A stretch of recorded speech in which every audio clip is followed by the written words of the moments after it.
नमस्कार, अमृत विचार में आपका स्वागत है। जैसा कि हम सब जानते हैं कि पूरे देश में ही नहीं बल्कि पूरे विश्व में कोरोना एक महामारी के रूप में फैल रहा है। तो इस बारे में काफ़ी सारे सवाल हैं लोगों के मन में। तो सवालों के जवाब जानने के लिए आज हमारे साथ मौजूद हैं डॉक्टर ब्रजेश्वर सिंह, जो कि एक वरिष्ठ हड्डी रोग विशेषज्ञ हैं। सर, स्वागत है आपका हमारे चैनल में। नमस्कार। आज हम बात करेंगे कोरोना के बारे में कि किस तरह से वो फैल रहा है पूरे विश्व में महामारी के रूप में। तो हम जानना चाहेंगे कि कोरोना जो पूरे विश्व में महामारी के रूप में फैल रहा है, उसको लेकर क्या क्या सावधानियां बरतनी चाहिए या उसके लेकर आपकी क्या राय है? मुझे लगता है कि अब तो कोरोना फैल चुका है ऑलरेडी और हम लोग अब 3rd स्टेज में हैं, जिसे कहते हैं कम्युनिटी स्प्रेड। और आप लोग को सबको मालूम है कि सोशल डिस्टेंसिंग और हम लोग जितना अपने आप को आइसोलेट रख सकते हैं, जो उसको क्वारंटीन कह रहे हैं हम लोग, 3 वीक्स का प्राइम मिनिस्टर ने भी कह दिया है।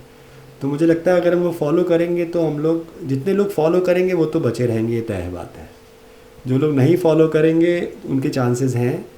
और मुझे लगता है कि ये जो पीरियड है आपका 3 हफ्ते का, उस दौरान सोशल डिस्टेंसिंग का भी मतलब ये है कि अब 1 मीटर नहीं है, वो एक्चुअली इट इज़ 3 मीटर्स। तो आप लोगों से बचें कम से कम मिलने जुलने से इस समय, और वो 3 मीटर की दूरी बनाए रखें। अपने हाथों को बार बार धुलें, गर्म पानी पीते रहें। जितनी बार धुल सकते हैं हाथ वो उतना अच्छा है, और जितना गर्म पानी पीते रहें। दूसरा ये कि मैं बताऊंगा कि आप अपनी इम्यूनिटी बढ़ाने के लिए जो भी प्राणायाम, योग है, वो सब कर सकते हैं। घर में आपके हल्दी मिलेगी, आपको काली मिर्च मिलेगी। आप उन चीज़ों का ज़्यादा सेवन करें। उनके जितने भी पेय पदार्थ बन सकते हैं गरम, उन सब चीज़ों का, मेथी है, हल्दी है और काली मिर्च है, इन सब का अधिक से अधिक उपयोग करें, गर्म पानी में यूज़ करें। तो आपकी इम्यूनिटी बढ़ी रहेगी और आप अपने आपके जो लंग्स हैं आपके, वो अच्छे से बेहतर काम करेंगे। तो मुझे लगता है दूसरा, ये मौसम भी बदल रहा है तो इस समय कोल्ड कफ वैसे भी हो रहा है, तो लोगों को सावधानी तो बरतनी पड़ेगी। बिल्कुल।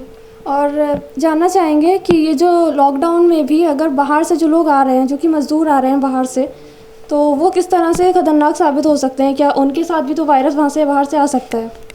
हाँ, मैंने जब कहा कि जब अब आप अपने आप को आइसोलेट रखेंगे, आप बाहर नहीं घूमेंगे तो उनके संपर्क में नहीं आएंगे, एक बात। लेकिन आप जितना भी आप ज़रूरी रोज़मर्रा की चीज़ें हैं उसको मुहैया करा सकते हैं। आपने बिना घर से निकले तो बहुत अच्छा है। घर से बाहर निकले तो आप अपने ग्लव्स, आपके जो मास्क है और आपकी चीज़ें वो कवर करके रखें, दूरी बना के रखें। जितना मतलब आप अपने आप को बचा के रखेंगे उतना अच्छा है। तो माइग्रेंट्स के लिए, जो माइग्रेंट्स आ रहे हैं उनको तो हमें हर हालत में मदद करनी पड़ेगी किसी भी तरीके से, और सोसाइटी को भी देखना पड़ेगा। बस ये है कि गवर्नमेंट को उन सब के टेस्ट कराने चाहिए, उनको भी आइसोलेशन में रखना चाहिए। लेकिन वो जो प्रैक्टिकल कितना पॉसिबल है वो बहुत मुश्किल है।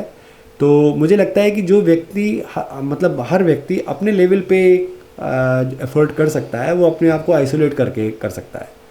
तो मुझे लगता है कि जितना आप अपने आप को चीज़ों से अलग रखेंगे वो अलग रहेगा। बाकी हमारा गवर्नमेंट की, हमारे प्रशासन की, हमारे लोगों की जिम्मेदारियां हैं कि वो जो माइग्रेंट्स आए हैं, जो वर्कर्स आए हैं बाहर से, उनको हम कैसे हैंडल करें।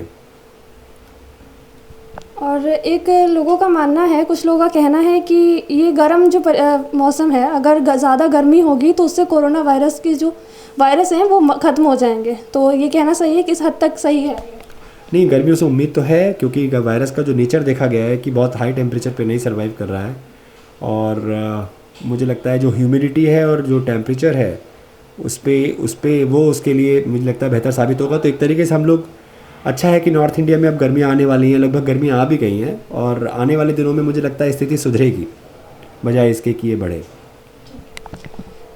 आज हमने बात की कोरोना वायरस किस तरह से वो फैल रहा है, या जो बाहर से मजदूर आ रहे हैं किस तरह से ख़तरनाक साबित हो रहे हैं, उसके बारे में हमने डॉक्टर से बात की। धन्यवाद आपका। Thank you. अमृत विचार से मैं शारीना खान।